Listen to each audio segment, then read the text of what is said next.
Good evening. What a beautiful evening to welcome you aboard the brand new Outremer 48. First one, I've just arrived, just been scooped up from Marseille and got 2 nights on board, heading out to the Friol Islands here for the first night. Looks pretty magic. Yes, spend a bit of time on this, the new baby of the Outremer range. Welcome aboard.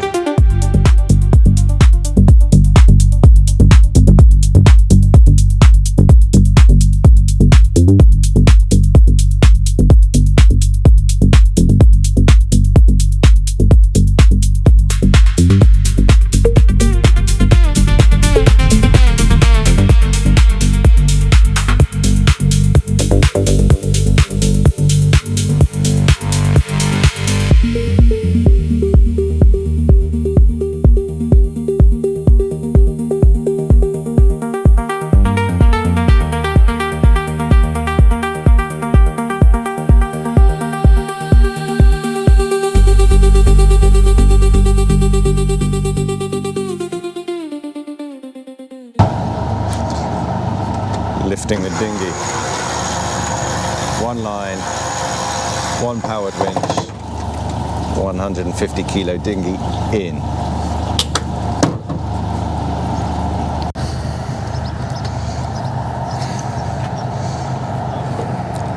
Just leaving the dock here. If you haven't been, there's a lot of boys here. If you haven't been to the Friol Islands before, just off Marseille, wow. Just stunning, these 4 limestone islands, loads of history here. We're just getting through. I wondered how you get in on these, but obviously there's a lot of buoys here, but you just reverse in, put obviously on a cat, go 1 line through one of those buoys from one bow to the other, and then 2 stern lines on. But lovely clear water. But yeah, you might see the lighthouse up there in the distance, and then on this side of the island, that's just a causeway across. The up in the distance there is the old Caroline Hospital, historic hospital for leprosy, and then the If Island, the castle, was the setting for the Count Monte Cristo. We'll go past that on the way out. There you go, there's your history. Yeah, just beautiful. There's some stunning anchorages around here though. Anyway, we're going to go and find some wind, hopefully.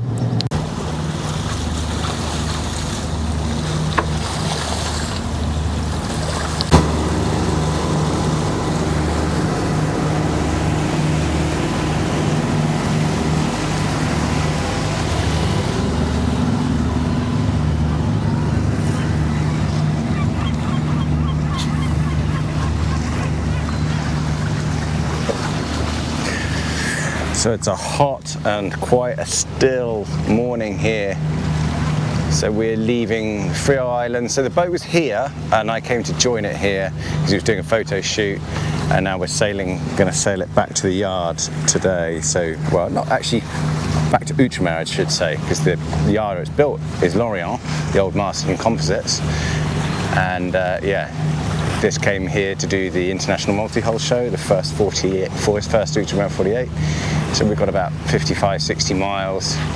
We'll do some sailing around here, try and find some wind around Marseille, and then do that delivery back to La Grande Motte.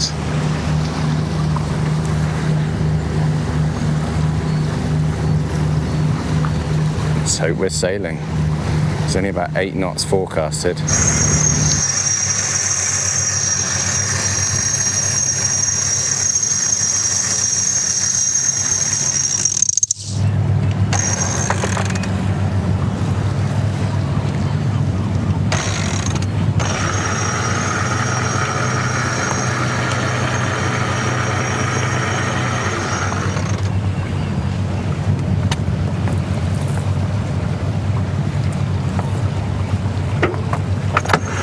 So today it is just Matthew and myself aboard, and kind of the perfect person to go sailing on this boat with, because Matthew has been, he's Mr. Outremer really. He's been here almost 30 years selling these. He's nothing he doesn't know about these boats,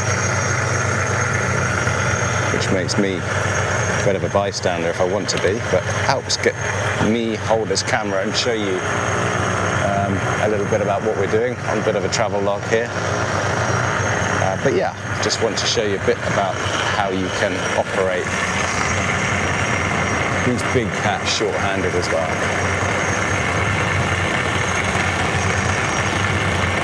And yes, it is one of their smallest.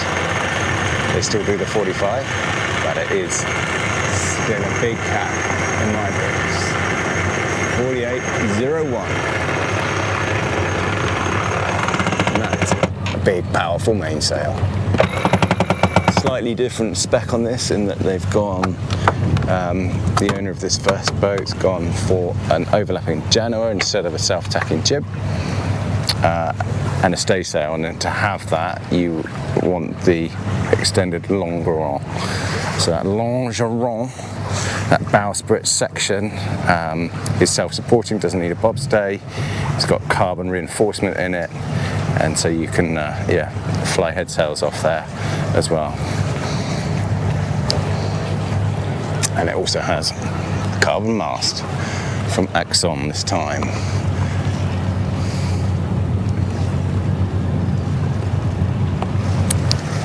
So this was initially conceived to replace the 45, which has been an exceedingly popular model for Outremer. I mean, it's really the reference point in blue water cruising, really, I think, for catamaran sailing is the Outremer 45, which got extended to the 48.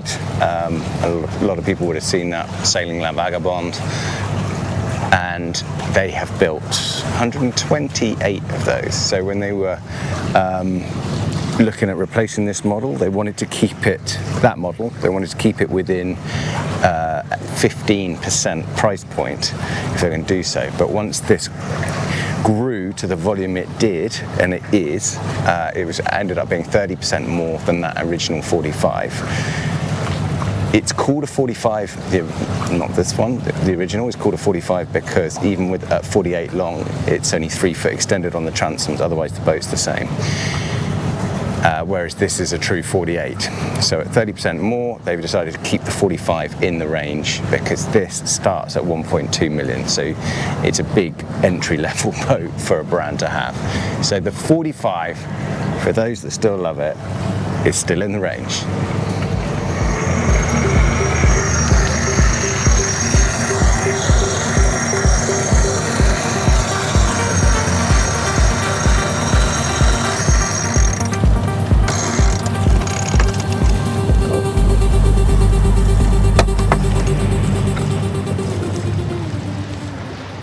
So there we are, forecast said 8 knots,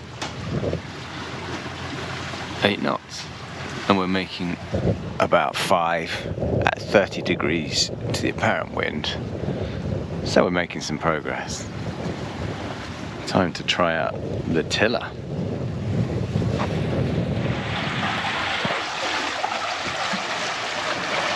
So to use the tiller, you have to disconnect the helm, the wheel on this side, using a clutch that Matthew's just doing now on that cam cleat. So that will engage more direct steering on the tiller. I was worried that one of the coolest things about the 45 is the bucket seat tiller steering position. It's just kind of made the Outremer's iconic for me. Worried if they'd lost that, but no, you still got the option for a tiller on here. Yes, it's more of an ergonomic sort of bench style seat like they have on the other side, but facing sideways, and that's just so you can have 2 people sat here. But it is still a direct hands-on experience, so you nudge that a little bit and she changes course. and it is really interesting to know actually how enjoyable it still is. You know, we're just getting 9 knots breeze now, so we're making just over 5 knots to windward, 32 degrees apparent, and we are slipping along the coastline here under Genoa, and I'm really enjoying the experience. Got a bit of shade from the mainsail, but I'm in a comfortable spot, and yeah, I know you're not going to sit here for hours on end, but on these lighter wind days, which you are going to get, it's nice to be able to come and have a hands-on sail. Yes, they need to do a bit of work on getting this right in terms of when you put the tiller on, it's removable. It's a bit low at the moment, so as you swing it out this way, it catches on here. But they'll get that right. This is number 1.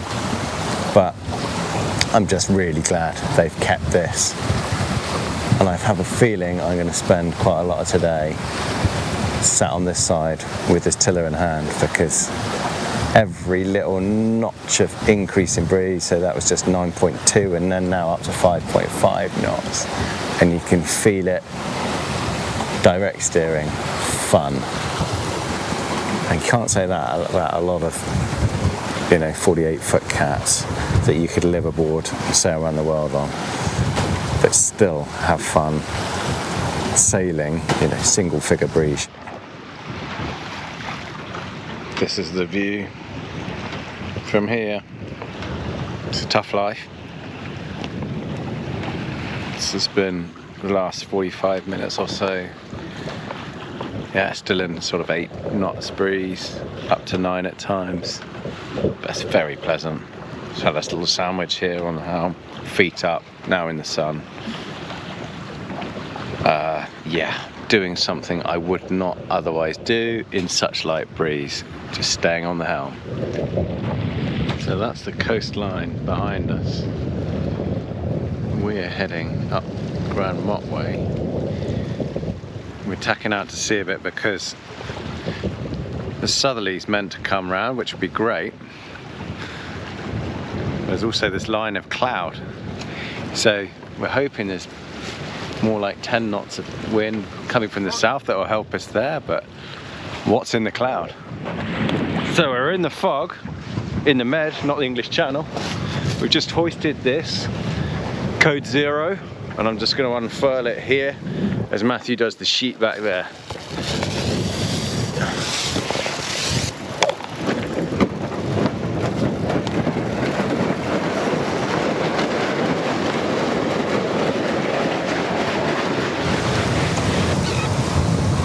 There we are. That's a bit better. A couple more knots of breeze in that foggy, cloudy stuff. So I've lost the sight line of the coastline now, but the wind is basically, we're heading northwest essentially. Grand Mott's up here somewhere. Let's zoom out. There we go.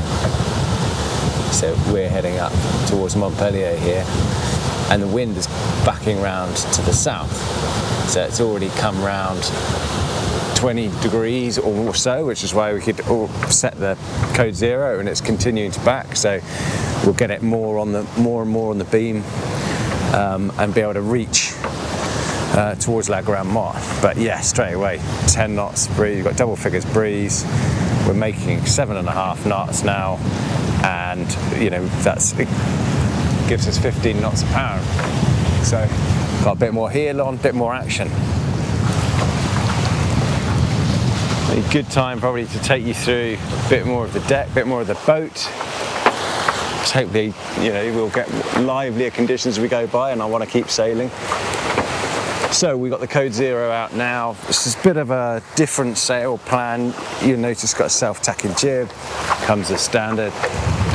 Owner of this one's gone for the optional overlapping Genoa with a staysail, inboard furler, and a code 0. It's a bit unusual in that your code 0 would probably normally supplement the self-tacking jib, and then you would have with a Genoa an asymmetric, whereas this has got a spinnaker, so there's a bit of a, as Matthew was saying, a little bit of a wind hole gap there in the sail arsenal, but great sail to have up now, code 0.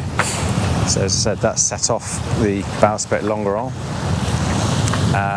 below which you might see drooping, typically anchor bridle, and then nothing you haven't seen before on modern Outremers. Trampoline getting weight right out of the forward ends, chain brought right after the anchor locker, modern VPLP shaped hulls with those reversed narrow bows on them. So basically all of this trampoline area, there's no real weight up here at all, because these are both sail lockers. I'll open those up for you now, and hoping that most people won't need generators, as I said, because of the ventilation in there, aircon not needed. A generator would go in here, but there is good space, otherwise good stowage space in these lockers. So you've got a tank there, there's your chain, windlass, and otherwise storage space in here. Same on the port side as well.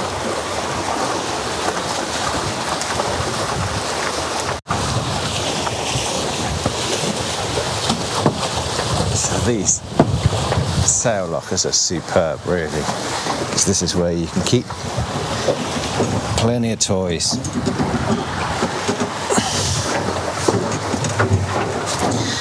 Get to see how high these hulls are now. So must be 7 foot high in here. Up the pointy end. These are big fenders. And we've got a stack of them up there, in there. They're really nice and lightweight. But yeah, keep lightweight stuff up here. Extra sheets, warps. This has the Fortress anchor in there. Power, so you've got a high pressure pump for these fenders. Yeah, nice strong rail here for keeping those extra lines on, and just otherwise space for those off-wind sails.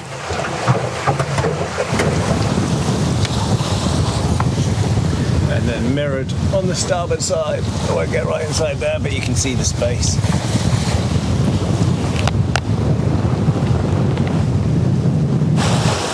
And under that cover is a life raft canister.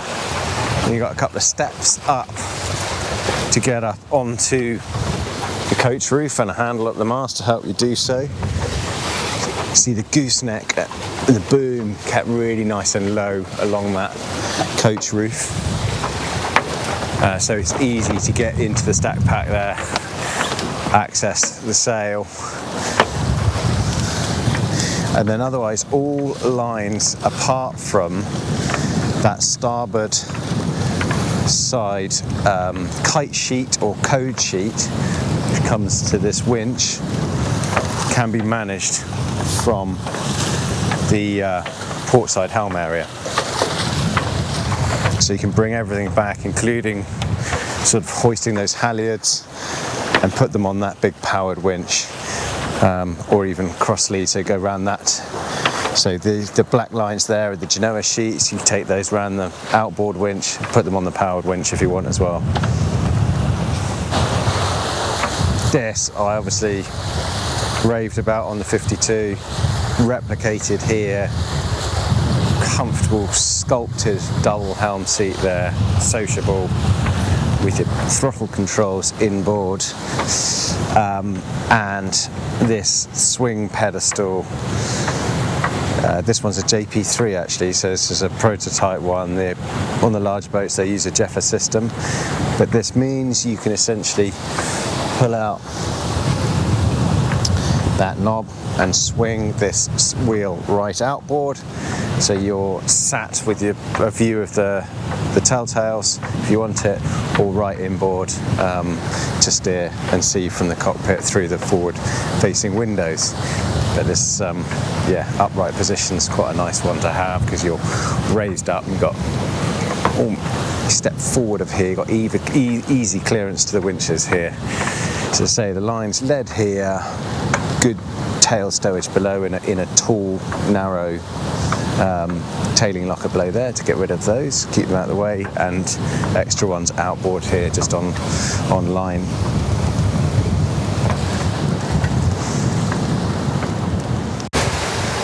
So I've just undone that bolt so I can swing this wheel inboard.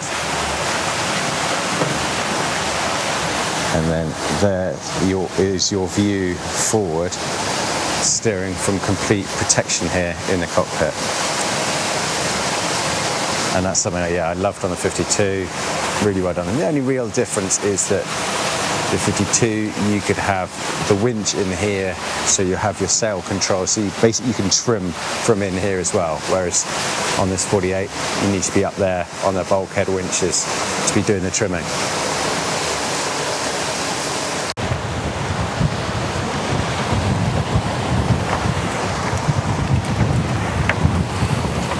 And then otherwise you have plenty of roof space for solar, combined with that big davit space there as well. So there's 1200 watts on the davits, 1300 up here I think. And again, like the 52, they've made a well of this roof, so instead of any heavy rain just dripping down into your cockpit, it collects, goes down through those drain holes, and they've used the roof supports to drain that water down through. And you can have, it's got a three-way valve on the bottom, so you can choose for that to just eject straight outboard off the boat, or collect it to use for washdowns and that sort of thing. And you can see they're big davits, but neat in that that's a huge solar panel, and that is really going to be your main, the combined solar, 2,500 watts of solars. That's going to charge the big standard lithium battery bank, and it's got nanny diesels below here with powerful alternators as standard on them, so you don't really need that generator. You don't need, even using AC. This is all geared up for both 24 volt and 220, but with a powerful inverter on there, the solar is doing most of the job if you're in the sun most of the time. And also those big davits mean you carry a proper adventure dinghy. So that's a 3.5 meter high field rib. It's not taking up massive space, and it's not actually stupid weight either. That's 150 kilos with the engine on. And with a 15 horse Honda on there, you can do some sports behind that.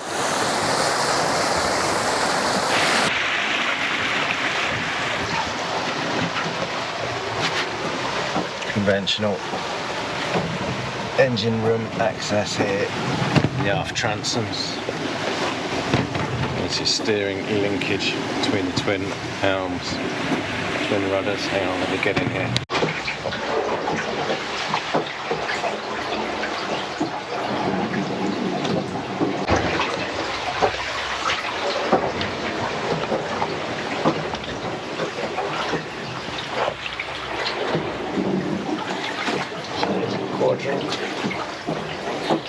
Linking to the tie bar, and here's the JP3 steering linkage going up and forward to the wheel, or directly to tiller on the starboard side.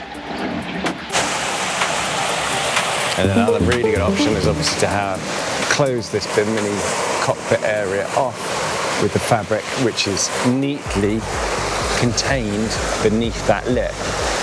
So it's all, works quite well with that design. It does mean, I think, that you've got a lot of roof, when you consider this and the coach roof in the saloon area. There's only 2 small hatches in that, so yes, you're getting all this sun protection, but there's no real views up. The only one is up through that little opening hatch up there. You can't see the mainsail from the nav station area or the saloon. So yes, it would be lovely to have a skylight in that centre part, but that would be an expensive thing to do when you're production boat building and you've got this big composite structure. Otherwise though, I really like the format and the layout. You're really not losing hardly any space on the 52. It feels like a 50 plus foot. I know it's 48, but it does feel like a big boat, especially compared to that 45 when you walk in here. It's not a massive opening, but that's understandable because the bigger opening, the bigger supports you need, and you want all of that area there for your bulkhead helm. So it's just this sort of sliding door area and then the sliding window area opening up this bar area, and that is brilliant. That works really well, that little bar area to sit and work, have a coffee, be on watch, looking forward. Same as where Matthew is there, it's got that sort of backrest supporting, which you can take away for access, but when you're on watch and you want to have a snooze, sitting forward, lying forwards, even though there's length to go athwartships, being able to look at that horizon all the time is a really nice thing. So you can sit your watch from the nav station with the horizon in here, or even at this bar area as well. All out of the sun, it's all nice and quiet. You can close those doors off if it's loud out here. You can cook away, and those that aren't feeling so good are facing double seat here for you, perhaps a kid with you as well. Nice calm place to be out of the wind. Fog's pretty much gone, a little bit left by those windmills. A little bit less wind in it, so we have, this is pretty much average what we're looking at here over the last couple hours. So 8.5 knots breeze, 6.5 knots speed at 85 true or 50 apparent. You can see we're reaching along the coastline with our destination up. About 40 miles to go. 8 knots in 10.5. Still sailing under code 0.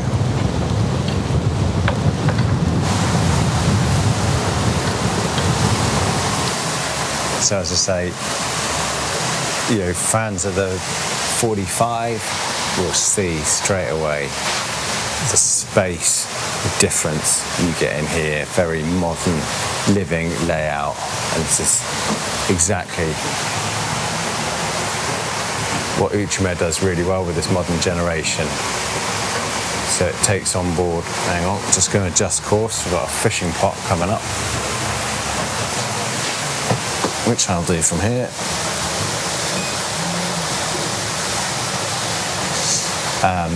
Takes on board those learnings, but it also gives you this horizon view. So I've got plenty of standing headroom above me right to the forward end of this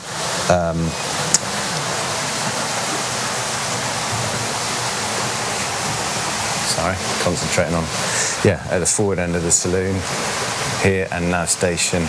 Got that ventilation there, that's really, really nice to have, and a good sized saloon area. Also the galley as well, which is sort of a bit, I guess, more obviously compact than the 52 and a bit more spread out, but works better. It's nicer having this oven and sink area in more sort of social contact with the bar and the cockpit area. Works well. It just means things are a bit more spread out, so the stowage is a bit more spread out. So optional fridge there, and then your 2 drawer fridges here. And then you have some work surface here, and then there's lots of sort of slide out lockers and cupboards. So I guess you just have to remember where you put everything, which I'm still trying to do. That's bin area, so you've got again like 52, drop down here, and you into the sweep all your mess into that, and it collects. There's a sill on there to stop the water running everywhere. Big deep sink, very sort of domestic style. This one's good. Feed the fish from here, look. Chucking your naughty children down there. yeah, big sink, roving tap, nice filtered water. And you know, if you keep this area pretty clean, you've got a good enough work surface area. But it's compact, so and that's what I mean. The storage is in smaller areas, but there are areas deep enough to put what you need to in terms of your crockery, your cutlery. That's on another sliding drawer, and your food. You just got to remember where you put it all.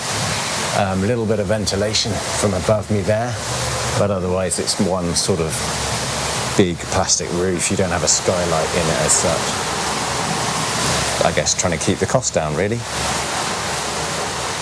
You can have, in the owner's hull version, an extra fridge down in the owner's hull, which would be to starboard. This is a 4-cabin version. And they have increased storage wherever they can. So there's some, you know, tin storage in here. The bulkhead is obviously, there's the mast bulkhead there. But there's no electronics beneath here now. So that is all storage beneath there and beneath that sofa berth there, because they've made this very accessible here. Uses a prime bit of stowage, but there's your inverter and solar charger controllers in this big locker on the port side. Table works really well because it's rounded edges, and it has, like, the cockpit table has leaves on it, and it pushes out so you can access in here, and then it pulls in again so you can sit here and work or eat. And it has telescopic legs if you want them. So last night a crew member did sleep here, drop that down, fill in as a double with the cushions on that chaise. And then accommodation, it is typically going to be a 3-cabin boat, but this has the 4, it's, as standard it's 3-cabin, which owner's hull to starboard with a big bathroom forward. This has 4 cabins with a My Free Space layout, which I'll show you to port. A bit more storage space there. Moving down 4 steps down into the starboard hull on this way.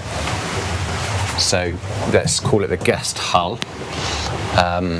And the guest, I mean, the double cabins aft here are pretty similar. You don't get an island berth on this size boat, narrower hulls, but I think plenty big enough.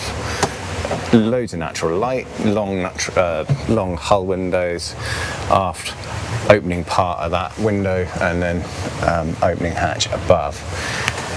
They use these shelves really well, sort of structural stiff shelves in there. This one doesn't have a hanging wardrobe, so it's just got a hanging rail in there and deep drawers. Deep shelves with lips on them. But there is a huge amount of storage space as well below this berth. You have these storage boxes which slide out, another couple below there, and inboard as well. Further after that is a tank. And all these floorboards are lightweight. All the furniture is foam cord, and any that open are on these aluminium frames as well. So it's nice and stiff, nothing's moving around. That's lightweight, not creaking and banging around. And it's, yeah, works fairly well. The dagger boards are pretty straight, so that's not impacting space overly if you're used to a performance-based cat. It's all quite light in its finishing as well. Done a nice enough job with it. Vinyl on the doors, I say foam cord furniture and stiff. This would be this would open out this whole bulkhead if this was the owner's hull. It would be just a big wardrobe here, inboard, optional extra fridge here, and then a huge bathroom further forward. As it is, you share a head area which is tall. It has a little, there's another difference over the 48, has a bit of a deck light in there. That one just goes to into the galley, and you've got an opening port there.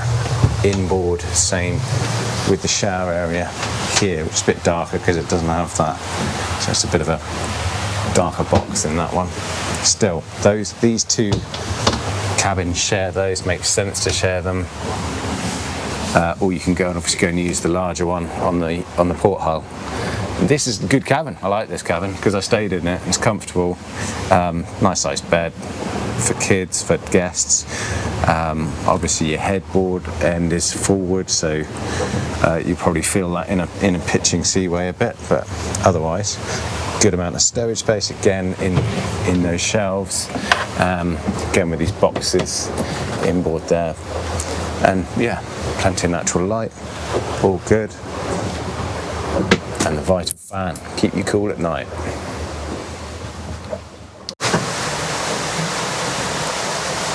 Hey, 12.5, 13 knots, clocking 8.5. Slightly deeper wind angle now. Could do with the Jenica. This does remove and store away. We've just been using it quite a lot, so kept it there.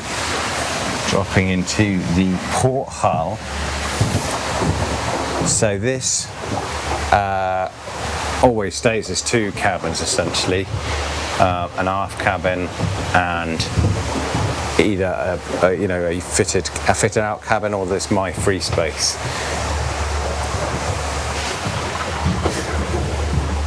Again, similar to the starboard side, but this has hanging wardrobe in it, and the rest is electronics actually, I think. Access to breakers. And in here, hang on, I'll open this rather than try and do it while speaking to you, is access to the lithium-ion batteries. So there, you've got your two 5,120 watt-hour Victron lithium-ion batteries beneath the cockpit sole there. And I believe those are come as standard as well.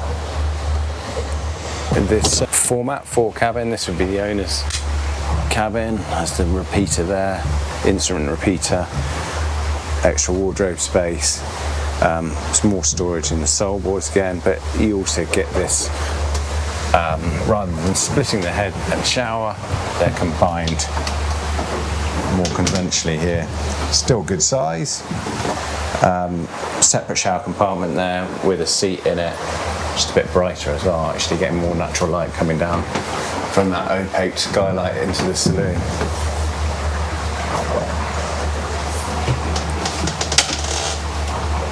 And then you move forward into the my free space area, and this is the sort of, I guess, the sort of optimum solution really, because it combines a sort of office with a spare room when you want it really. So it can just be a desk area, it can just be storage, it can be a cabin, but this sort of combines all of them. Has the washing machine, has the storage area here, drop down bed, fills in as a compact double, still plenty of stowage, still get a good size desk area to do some work, home office if you want it.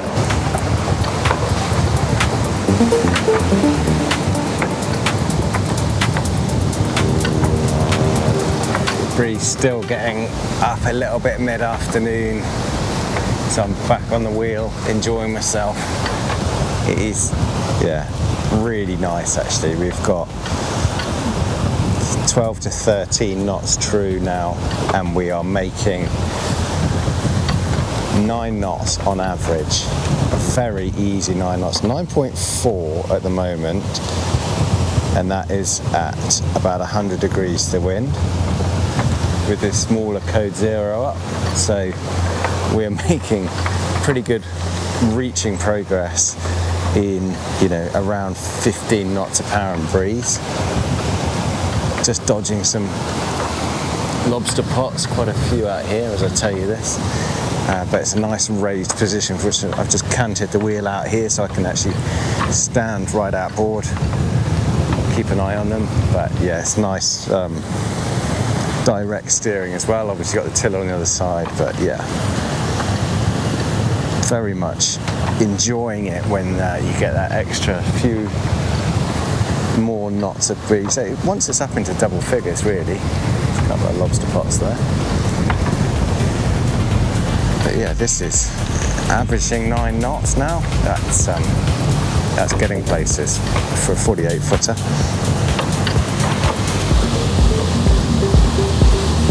It's sailing at 70 degrees true, 70 apparent, 110 true at the moment, in around 13 knots. Catch that monohull up pretty quick. So when wind starting to drop off again, I'm sure it'll die off, and it's 6:30 now. Had a lovely little spell, well, a long spell this afternoon, where it averaged 10 to 13 knots, and you're really making good passage making speeds at that, sitting at between 8.5 up to 9.5 knots. And then you get places, but the boat just keeps moving. As you can see, we're down to 7 knots now, though, with the swell starting to come across, so the boom's starting to rattle a bit. So I will give you some final thoughts whilst we head back the last sort of 15 miles, last couple of hours back to La Grande Motte. I think you'll know, if you saw my video on the 52, what I think of these yachts. They're just awesome performance voyage making machines, and yeah, it's nice to get out and send it on a boat like that, or this, in wind and waves, but actually it's really nice seeing what it can do in your sort of typical delivery passage, I guess. Light wind, tacking out of a bay and then reaching across, just tweaking it, the angle and using the different sails and that sort of thing, but seeing how it just keeps ticking off those miles, overhauls other yachts. So actually the thing that's really struck me is the comfort, and that's comfort throughout the boat, whether that is sitting on these double helm seats or swinging that pedal stool in, steering from a protected position, tiller in hand, sat outboard looking at telltales, sitting in here, keeping a watch, the comfort of having that extra headroom, pressed right the way forward, of having that flat glazing, much more natural light and headroom further forward than the original 45. Being able to keep a watch like that from their ergonomic comfort. The comfort of knowing that this is what this yard does. It's built so many hundreds of these yachts now, and they do laps of the planet, and they have the feedback of those owners as well. So it's a big, bulky, expensive machine, but it gives you so much, and I think it's that word that I keep coming back to. It gives you that comfort to house your friends, your family, and to really, eat some miles away in all these different places on the boat. It's you just got to decide where's the nicest to sit. This is one of my favourites right here. So why would you go for this over the 45? For all that extra space, comfort, headroom, light, vision, visibility. Why would you not choose the 52 over this? Well, you would really have to want that extra 4 foot of waterline length, I would say, because in terms of pricing, they're very similar yachts. In terms of pricing, the 45 starts at 815. So an equipped boat is around $1 million. This 48 starts at 1.19, fully equipped boat around 1.35 million. And then the 52 starts at 1.5, but loaded up is around 1.9. So the first reason would be budget. You know, this is between 3 and 600,000 less, depending on how you fit it out, than the 52. And that's, you know, a modest house at least.